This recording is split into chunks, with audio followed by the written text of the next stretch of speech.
Speaking of free thought and the way that you are conjuring your thoughts together, what do you mean by devil music? I was intrigued to know by what does Luke mean by this, and what types of music fall under the category of devil music? It's Because interesting. when I listen to music, I'm like, hang on, is this what Luke was talking about? Like, should I not be listening to this right now? So music is there's different levels to the music, whether it's the vibrational frequency that's attached.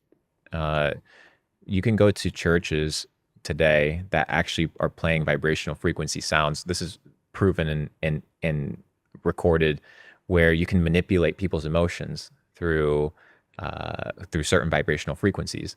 At churches, some mega churches, they'll kind of run sound waves in order to evoke emotions for people to give more money, in order for people to believe certain things, which is crazy to think about. Mm. And then you have to also look at who's the origin source of that song. What's their intent? What are the lyrics? What are the lyrics telling me? Is it nurturing my soul? Is it destroying me? Is it making me view women in a different lens? Is it making me think about things that I shouldn't be thinking about? Or is it inspiring me? Is it pushing me towards positivity? Usually, once again, if it's mainstream, it's based on controlled narratives. You can even look at the prison industrial complex. Most of the prisons in the United States, not most of them, but a decent percentage of them, are privately owned, which is crazy to think about. So that means that prisons are businesses. A lot of the prisons that are controlled at a private level, they have a stake in the biggest music record labels, and they've done deals with a lot of hip hop artists to push certain narratives on violence and gang culture Fuck the police. to just fill up the prisons. Mm. And if you don't think that that is truth, all you have to do is go watch some of the Ice Cube interviews, where he's literally talking about how there is and talk about somebody who's in the game, right? Who's been offered these deals to push certain narratives, to push certain songs and certain culture to get these prisons filled, right? Because the more prisoners you have, the more profitable you are. And I would just be very careful, whether it's a podcast, whether it's a YouTube video, whether it's a movie, whether it's a song. Be very careful and try to avoid anything that you think isn't going to nurture your soul. One, two, be very careful that you understand the intent of the person. And three, be very careful with the lyrics, because repetition also influences behavior. Mm-hmm. So if you're always listening to fuck bitches, sex, drugs, guns, well, that's pretty much what you're going to be Yeah. thinking about all day long. Or girls listening to girls talking about being a hoe. Exactly. You're probably going to be a hoe. So these are all perspectives that, once again, the mind is very malleable. The mind is very persuadable. But the worrying thing is how these people are literally idolized, particularly in America. Like, I feel as though the worst people are getting all the fame and the attention. Well, because fame is fabricated. Once again, if you control the radio stations and people just turn on the radio and you're the one that dictates what songs are going to be on the radio, then you're good. If you understand vibrational frequencies and what triggers certain emotions, like Drake's mastered vibrational frequencies. That's why he has a specific beat, a specific tune, a specific flow. It's because he found a winning flow that just causes him to have hit after hit after hit after hit. There's a science behind it. It's not just, oh, this guy just sits in a lab and the song just cooks up and it's dope. No, there's a science behind virality. There's a science behind distribution. There's a science behind fame. I don't think any person or very few people are famous just by naturally becoming famous. A lot of people fabricate fame into existence, and you cause it through distribution, and you cause it through It's very calculated. messaging. Everything's calculated. It's more calculated than people actually think. When you look at video games, when you look at the music industry, when you look at the movie industry, they literally hire psychologists to come in and figure out how to push certain narratives, because they understand how the brain works. Yeah. And unless you're safeguarding your mind and you're the one that's dictating how you want to think, then somebody's going to think on your behalf. You know, the weirdest thing is, when I meet some super smart people, they're so good at mastering the art of conversation and charisma. I feel like I'm literally being seduced mid-conversation. And it's like scary sometimes. You have to kind of be aware that some people they're smart and they know how to play you. And there's really good people that understand this. Like, very good players that really understand psychology. One of them, a really famous one, was Edward Bernays. Mm. Edward Bernays, known as the father of propaganda, he was related to Sigmund Freud, who's known as the modern father of psychology, and also related to Randolph, who's one of the co-founders of Netflix. Mhm. So it's really interesting how the propaganda machines work. So when you look at Edward Bernays, he was the one that pushed the breakfast narrative, right? Because the meat industry wasn't producing a lot of sales, so he started pushing breakfast as a main narrative, and sausage and bacon and these things, just so the meat industry was able to perform better. He also pushed different narratives like cigarettes being the torches of freedom for women. So it was no longer, hey, just have a cigarette because you want to have a buzz or whatever. It was a signal, it was a movement. And these are people that understand human behavior. They understand human emotion. They understand psychology. They understand how the brain works, and they utilize it against you. It's very scary, but it's very real. What's going on with the vlogs? It's been 6 months since your last one. Yeah. I'm sure you have Yeah. a lot of people demanding when the next one is coming. Yeah, I mean, I've been focusing a lot on this short form stuff, Yeah. and it's been going well. And I've been in crypto. I've been focused on building a lot in the space. I've been investing a lot in the markets. Been working with a lot of teams, and my attention's been diverted a little bit in that direction. But I'll be back. I want to get back in the game. I've been a little bit lazy, not from a sense of the inability to make it, but more so there's so many other things happening in life, and you only have a certain amount of hours a day. I'm still refining the content team and building that out, but it's underway. Probably get one rolling out. They do require more work than people think. Yeah. Even just being to Japan, like we pretty much filmed the whole thing, and the amount of content we got was crazy. It's just trying to keep in the best aspects of the trip, making sure it's like edited nicely. Like I'd much rather take my time with it than to try and rush it and then put something out which is going to be rushed. Like when it's ready, it's ready. It's a business, dude. Making videos on the internet is a full-time business. I'm already running a real business. I already have my venture capital fund. I have my crypto fund. I have different projects that are rolling out. So sometimes your mind gets occupied with different projects and content gets sidelined. But right now I think we're doing about 10 million views a day on short form, 10 to 15 million views a day. So it's good enough for now. Yeah. Well, I feel like every podcast which you do seems to be racking up quite a lot of views. There's certainly a lot of people that want to listen to you. Do you feel as though there's things that you've wanted to talk about that you never really get to talk about during a podcast that people don't ask you about? Because I feel like, when we did ours, we titled it Glitch in the Matrix. After that, I noticed a lot of other podcasts had similar titles like Glitch or Matrix. And I know that's kind of like your thing, but is this stuff that you like want to talk about, but they don't ask you? Yeah, people ask me a lot about religion, relationships. Privately, they ask me more on the technical side of business.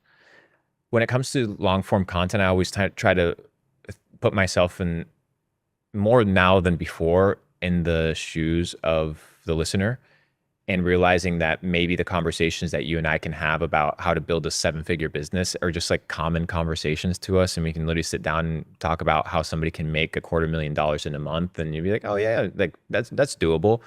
But that may not necessarily be approachable for everybody. And it may seem far-fetched and unrealistic. So it's pretty much trying to figure out how to dial that down in a way that it's digestible for more individuals.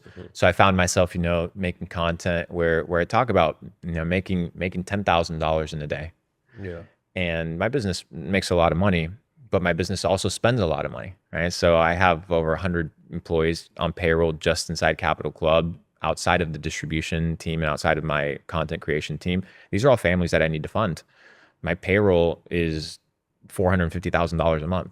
Right. So when you look at $10,000 a day, that's $300,000 a month, $3.6 million a year.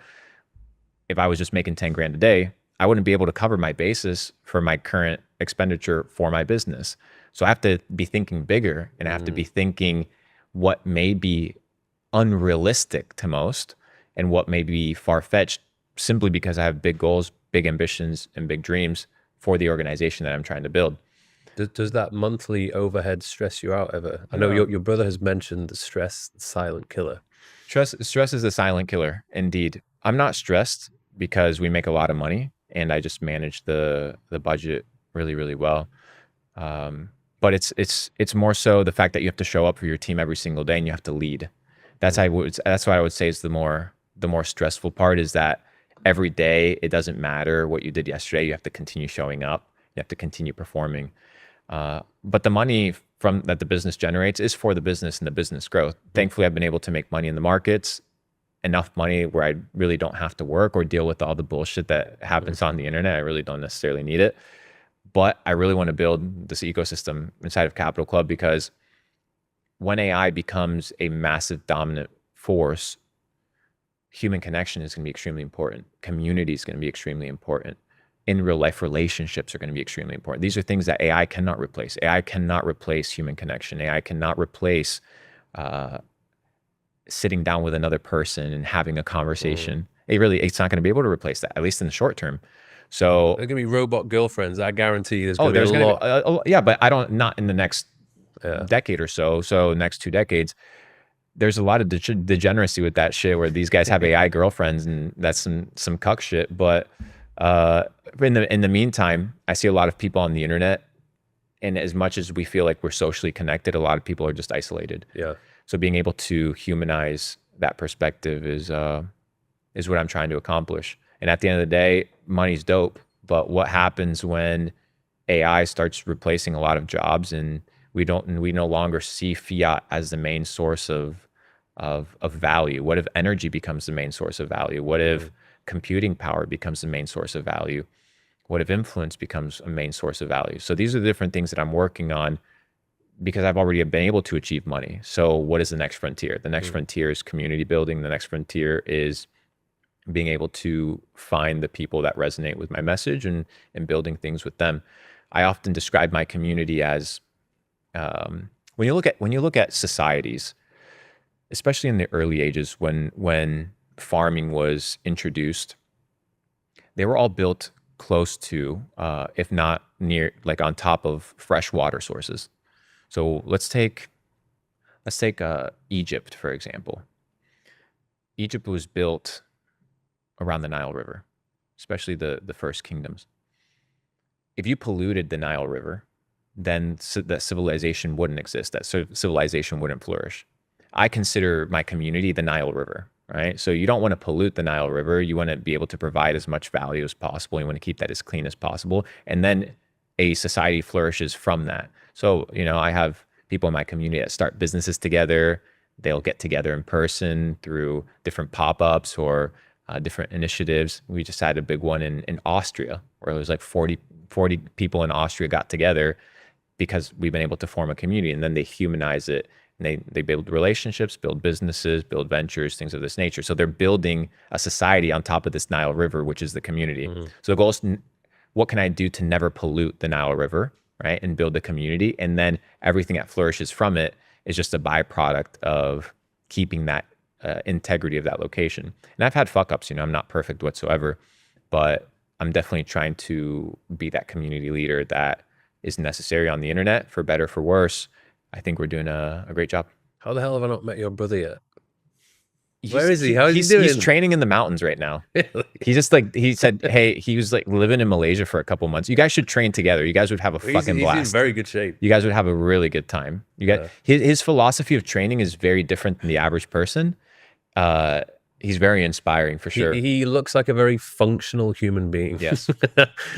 and he's just thinks about health from a different perspective. He thinks about it more from a place of mental well-being. Yeah. Because he went through a season of depression. Oh, yeah. There's a lot of people that look healthy, but they're so messed up in the head. And he went through a very deep season of depression. I won't go into details of it. That's for him to disclose, but very suicidal. And I remember when we were living in the US, I had to pool guns because in the US, you can have your gun license and have a couple weapons and stuff like that. I had to take his guns away, right? Because he started cutting himself, doing like crazy shit. And then he started getting into the gym, really focusing on his health and wellness, focusing on biohacking, focusing on proper nutrition, focusing on managing and regulating his serotonin levels. And it really changed the way that he lives. So I see him get so many messages where it's like, you're not going to see a ton of people in this community that like are out here looking like Mike Thurston, right? Ultimate shred, but they'll message, hey, my mental well-being is doing good. I wake up and I'm not lethargic. I feel flexible. I feel mobile. And I think that that's one of his motivations and one of his passions. He likes to call it anime shreds. Yeah. Get shredded like an anime character. It's pretty dope. But it's good with all the content that I put out there, particularly with the podcast. I'm hoping that it helps people or inspires people, even with like the travel vlogs and just documenting my story. I never do it from a position where I'm trying to show off and be like, hey, look at me. I'm trying to show people that, look, this is where I once was, a personal trainer living in this terraced house in Newcastle. But I've worked my ass off to get to where I am today. And it's possible for you to do it.